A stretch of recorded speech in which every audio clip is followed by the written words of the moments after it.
Para desarrollar una visión penetrante de la verdadera naturaleza de todo lo que existe, nosotros, los demás y las cosas, es preciso estudiar primero detenidamente las enseñanzas espirituales y pensar en ellas una y otra vez. Esto es fundamental, ya que es imposible generar un estado que nos permita penetrar en la realidad si no corregimos antes nuestras ideas erróneas sobre la existencia. Para poder desarrollar una visión penetrante primero hay que reconocer la ignorancia.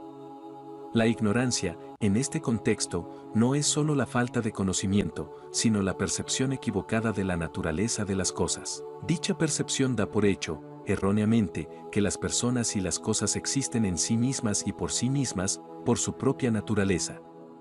No es un concepto fácil de asimilar, pero es sumamente importante reconocer lo erróneo de esta percepción, pues es la fuente de emociones destructivas como el deseo y el odio. En el budismo se suele hablar de la vacuidad, pero es imposible comprender esta sin ver primero que la existencia intrínseca que atribuimos a las cosas es errónea. Es preciso reconocer, al menos de forma aproximada, qué es lo que atribuimos equivocadamente a los fenómenos, antes de poder comprender la vacuidad que hay en su lugar. Las muchas enseñanzas de Buda tienen como objetivo la liberación de la existencia psíquica con su incesante paso de una vida a otra y la consecución de la omnisciencia. La ignorancia es la causa de cuanto se interpone en el camino hacia esos logros.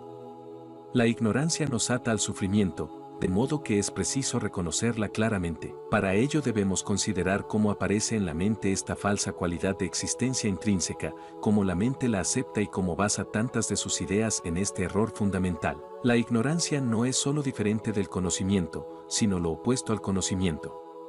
Los científicos dicen que cuanto más de cerca examinamos las cosas, más probabilidades hay de que encontremos un espacio vacío. Al depender de las apariencias, la ignorancia atribuye a las personas y las cosas una concreción que, en realidad, no tienen. La ignorancia quiere hacernos creer que estos fenómenos existen por sí mismos, y guiados por ella nos parece que lo que vemos a nuestro alrededor existe de manera independiente, sin depender de otros factores, pero no es así. Al dar a las personas y las cosas que nos rodean esa posición exagerada, nos vemos arrastrados hacia toda clase de emociones desaforadas y, a la larga, dañinas. Reconocer esta falsa apariencia de las cosas y reconocer nuestra tácita aceptación de esta ilusión es el primer paso para comprender que nosotros y el resto de los seres, así como los objetos, no existimos como parece, no existimos de forma tan concreta y autónoma. El proceso de llegar a evaluar con exactitud lo que somos realmente requiere que nos percatemos de la discrepancia entre cómo aparecemos en nuestra mente y cómo existimos en realidad. Y lo mismo en el caso de las demás personas y los demás fenómenos del mundo. Nuestros sentidos contribuyen a aumentar nuestra ignorancia. Para la vista, el oído, el olfato, el gusto y el tacto los objetos parecen existir por sí mismos. Al recibir esta información distorsionada, la mente aprueba esta categoría exagerada de las cosas. Los budistas llaman ignorante a esta mente por aceptar esa falsa apariencia en lugar de rechazarla. La mente ignorante no se pregunta si las apariencias son correctas o no, sencillamente acepta que las cosas son como parecen. No obstante, cuando se asienta la idea de que los objetos existen por sí mismos, la ignorancia fundamental ha hecho acto de presencia. Cuando la suposición errónea de la existencia intrínseca gana fuerza, surge el deseo o el odio. El momento crucial en que pasamos de ser meramente conscientes a la percepción errónea se produce cuando la ignorancia exagera la cualidad positiva o negativa del objeto, de modo que acabamos viéndolo intrínsecamente bueno o malo, intrínsecamente atractivo o desagradable, intrínsecamente bonito o feo. Cuando, llevados por la ignorancia, aceptamos esta falsa apariencia como un hecho, abrimos el camino al deseo, el odio y muchas otras emociones contraproducentes. Estas emociones destructivas conducen, a su vez, a acciones basadas en el deseo y el odio, las cuales establecen en la mente las predisposiciones kármicas que dirigen el proceso de la existencia psíquica de una vida a otra. La ignorancia nos impide ver la realidad, el hecho de que la gente y demás fenómenos están sujetos a las leyes de causa y efecto, pero no tienen un ser esencial que existe de forma independiente. Si no entendemos cómo somos realmente, nosotros y todas las cosas,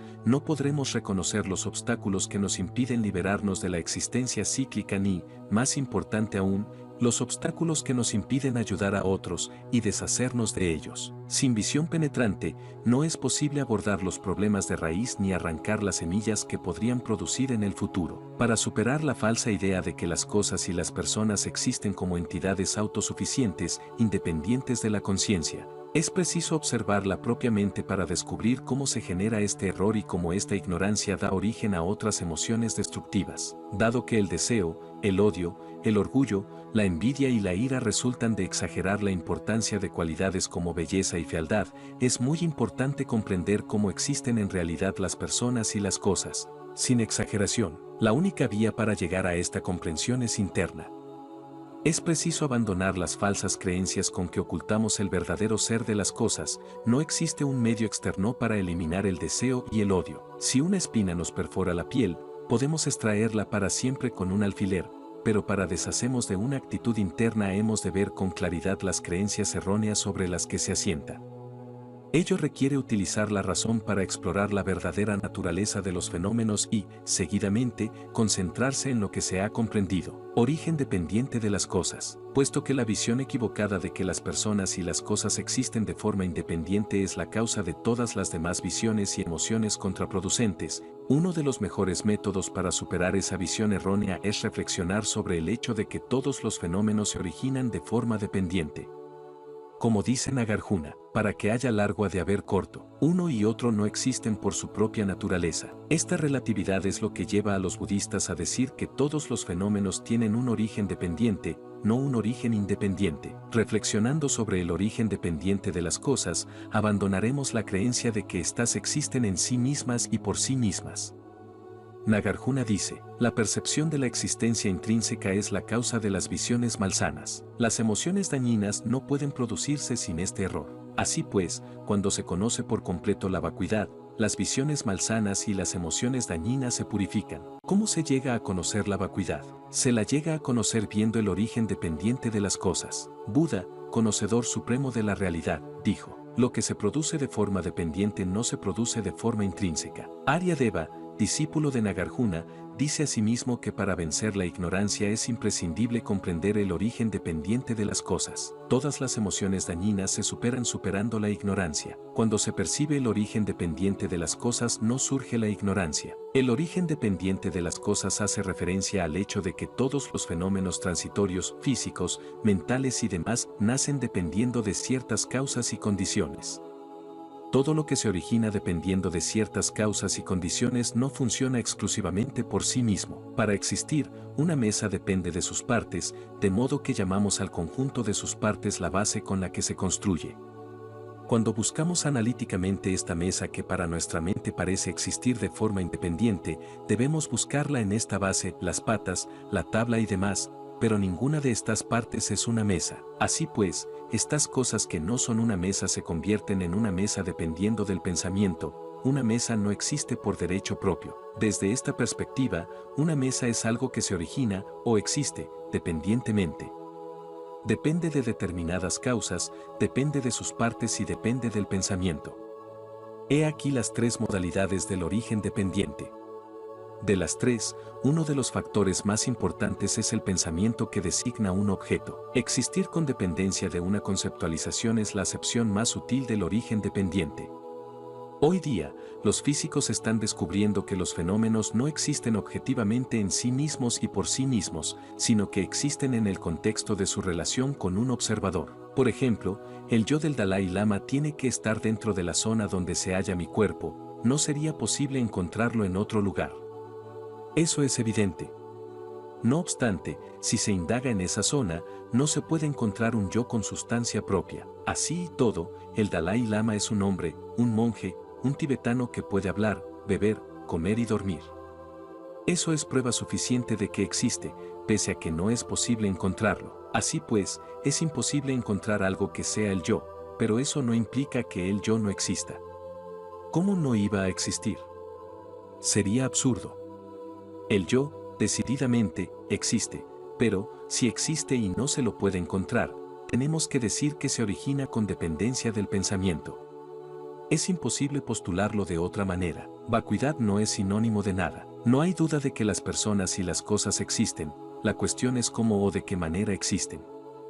Cuando contemplamos una flor, por ejemplo, y pensamos esta flor tiene una forma agradable, un color agradable y una textura agradable, se diría que hay algo concreto que posee esas características de forma, color y textura. Cuando examinamos esas características, así como las partes de la flor, parece que sean características o partes de la flor, como el color de la flor, la forma de la flor, el tallo de la flor y los pétalos de la flor, como si hubiera una flor que posee esas características o partes. No obstante, si la flor existiera realmente como parece, deberíamos ser capaces de mencionar algo aparte de todas esas características y partes que son la flor. Pero no podemos. Es imposible encontrar esa flor por medio del análisis u otras herramientas científicas, pese a lo sólida, lo encontrable que nos parecía previamente. Dado que una flor tiene efectos, no hay duda de que existe, pero cuando intentamos encontrar una flor que exista de acuerdo con nuestras ideas sobre ella, no podemos encontrarla. Algo que existe verdaderamente por sí mismo debería hacerse más y más evidente a medida que lo analizamos, deberíamos poder encontrarlo fácilmente. Sin embargo, ocurre todo lo contrario. Eso no significa, con todo, que no exista, pues genera efectos. El hecho de que no aparezca al analizarlo simplemente indica que no existe tal como lo perciben nuestros sentidos y nuestro pensamiento, es decir, tan concretamente establecido en sí mismo. Si el hecho de no encontrar los objetos cuando los analizamos significara que no existen, no habría seres sensibles, no habría bodhisattvas, ni budas, nada puro y nada impuro. No habría necesidad de liberación, no habría razón para meditar sobre la vacuidad. No obstante, es evidente que las personas y las cosas ayudan y perjudican, que el placer y el dolor existen, que podemos liberarnos del dolor y alcanzar la felicidad. Sería absurdo negar la existencia de las personas y las cosas cuando es evidente que nos afectan. La idea de que las personas y las cosas no existen es una negación de lo obvio. Es absurdo. El yogui y erudito indio Nagarjuna demuestra que los fenómenos están vacíos o carecen de existencia intrínseca por el hecho de tener un origen dependiente. Esto en sí mismo es una señal clara de que la idea de que los fenómenos no existen de forma intrínseca no es nihilista. Nagarjuna no razona que los fenómenos, por estar vacíos, no pueden funcionar. En lugar de eso, resalta el hecho de que se originan dependiendo de causas y condiciones. El impacto del origen dependiente de las cosas. Todos los fenómenos beneficiosos y perjudiciales, causa y efecto, esto y aquello, se originan y establecen con dependencia de otros factores. Como dice Nagarjuna en la guirnalda preciosa de consejos, cuando esto es, aquello se origina, como lo corto cuando hay largo. Debido a la producción de esto, se produce aquello, como la luz por la producción de una llama. Dentro de este contexto de dependencia, se originan el beneficio y el perjuicio. Los fenómenos no permanentes pueden funcionar, en lugar de ser únicamente un producto de la imaginación, y el karma, las acciones y sus efectos, es factible.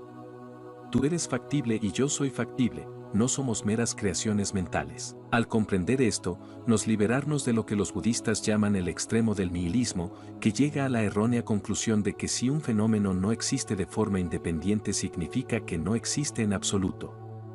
Como dice Nagarjuna, habiendo visto así que de las causas se originan efectos, uno reafirma lo que aparece en las convenciones del mundo, y no acepta el nihilismo. Estos dos extremos, la idea exagerada de que los fenómenos existen por sí mismos y la negación de la ley de causa y efecto, son como abismos en los que puede caer nuestra mente, la cual crea perspectivas perjudiciales que o bien exageran la condición de los objetos por encima de su naturaleza real o niegan directamente la existencia de la ley de causa y efecto. Al caer en el abismo de la exageración, nos vemos impulsados a satisfacer una idea de nosotros mismos que está por encima de lo que en realidad somos, lo cual es una proeza imposible.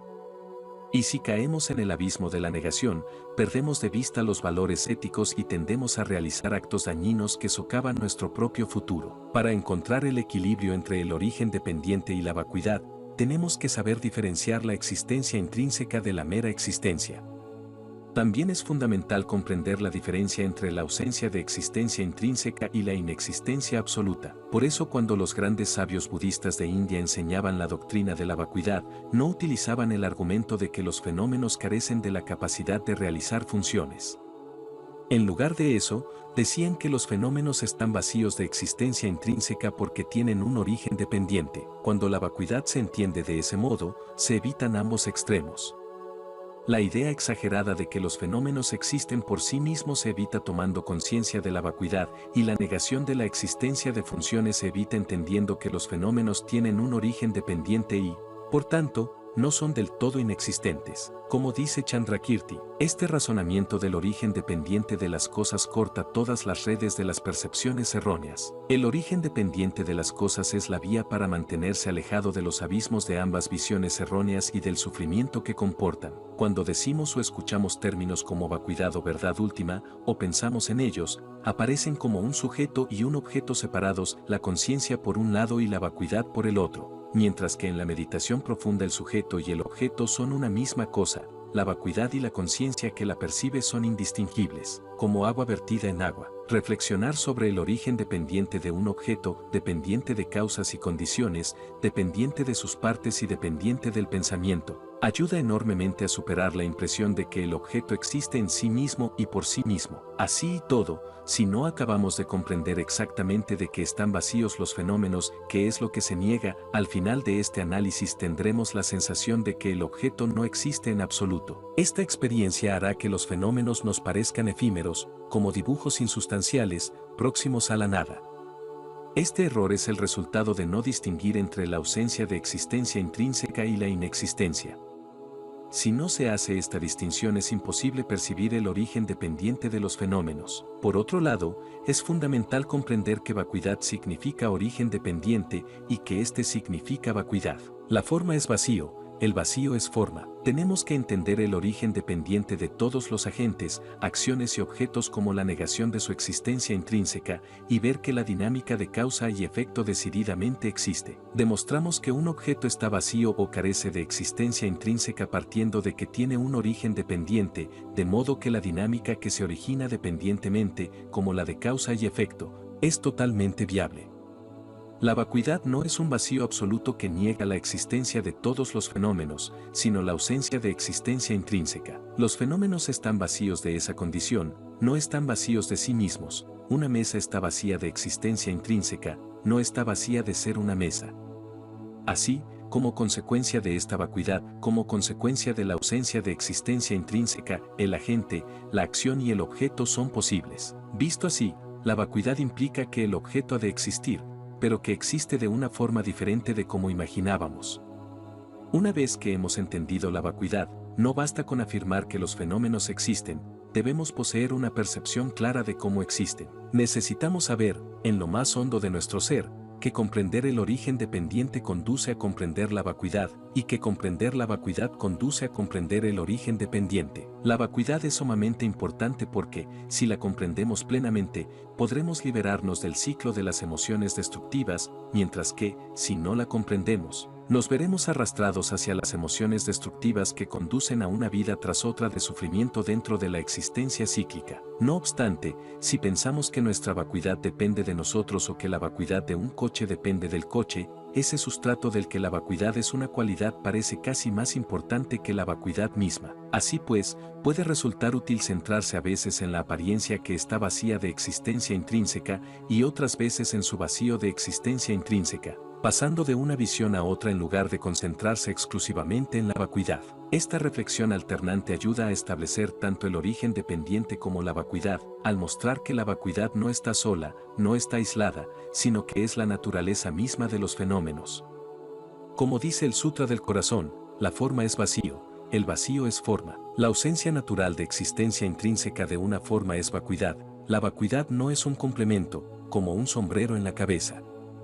La vacuidad es la naturaleza, el carácter último de la forma. El sabio tibetano Tsongkhapa cita un pasaje del capítulo Kasvyapa del Sutra de las Joyas. La vacuidad no vacía los fenómenos están vacíos en sí mismos. Cuando estuve en Ladakh hace aproximadamente un año, encontré un pasaje similar en el Sutra de la Perfección de la Sabiduría de 25.000 estrofas. La forma no se vuelve vacía por la vacuidad, la forma es vacuidad. Sentí el impulso de reflexionar sobre esta profunda observación y me gustaría compartir con el lector lo que descubrí. Es algo complejo, de modo que ruego al lector un poco de paciencia. En primer lugar, es innegable que los objetos parecen existir por sí mismos, e incluso dentro del budismo la mayoría de las escuelas aceptan esta apariencia de las cosas diciendo que si los objetos, como mesas, sillas y cuerpos no existieran por sí mismos, sería imposible postular que existen. Dicen que una conciencia visual que percibe una mesa, por ejemplo, es válida en cuanto a que parece estar objetivamente establecida, de acuerdo con esos sistemas, pues, es imposible que una conciencia pueda ser válida y errónea al mismo tiempo. No obstante, según el sistema de la Escuela del Camino Medio o Escuela de la Consecuencia, seguidora de Chandrakirti, sistema que consideramos la descripción más profunda de cómo existen los fenómenos y cómo son percibidos. Los fenómenos como mesas, sillas y cuerpos no existen por derecho propio. La conciencia visual es errónea en cuanto a que percibe los objetos como si se establecieran por sí mismos, pero esa misma conciencia es válida con respecto a la presencia de los objetos. Así pues, una conciencia puede ser válida y errónea al mismo tiempo, válida con respecto a la presencia del objeto y su existencia, y errónea en cuanto a que el objeto parece tener una condición independiente propia. Chandrakirti plantea que los objetos parecen existir por sí mismos debido a un marco de percepción ordinaria equivocado. De hecho, nada se establece por sí mismo. Así pues, la forma en sí está vacía, no la vuelve vacía la vacuidad. ¿Qué es lo que está vacío? La propia forma. La propia mesa. El propio cuerpo. Asimismo, los demás fenómenos están vacíos de existencia intrínseca. La vacuidad no es un invento de la mente, así han sido las cosas desde el principio. Apariencia y vacuidad son una entidad y no pueden percibirse como entidades separadas.